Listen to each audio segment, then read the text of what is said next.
Good morning, and thank you for waking up with us on this Tuesday, November 21st, 2023. I'm Taylor Hankins. Joshua Bolden has the week off.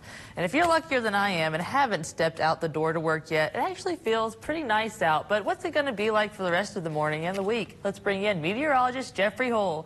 Jeffrey, how's it looking out there? As you can see, the black smoke billowing behind me here, the Nielsen Pig Salvage Yard did catch fire around 4 p.m. today.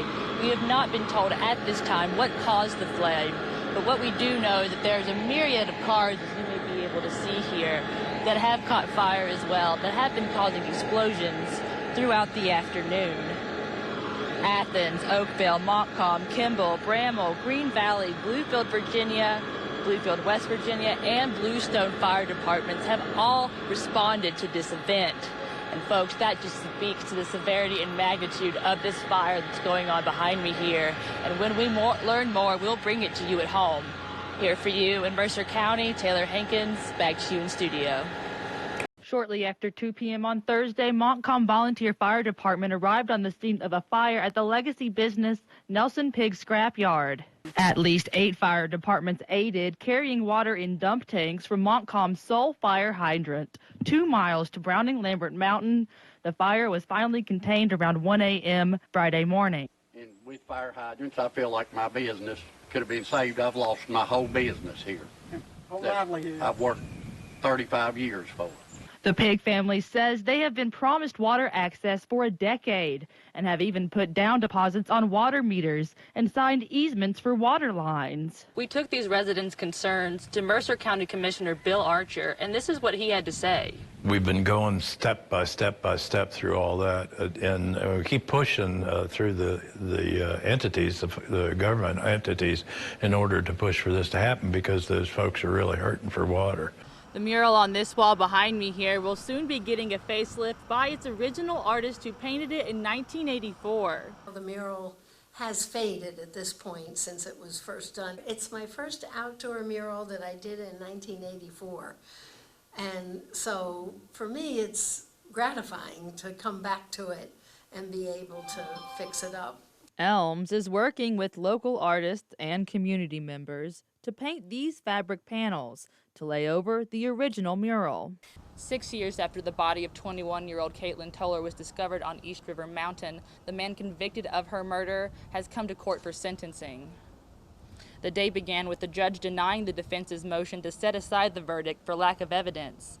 Then, several family members of Caitlin shared their victim impact statements, including her mother, Mary Toller, who said Caitlin was her only child, best friend, and love of her life.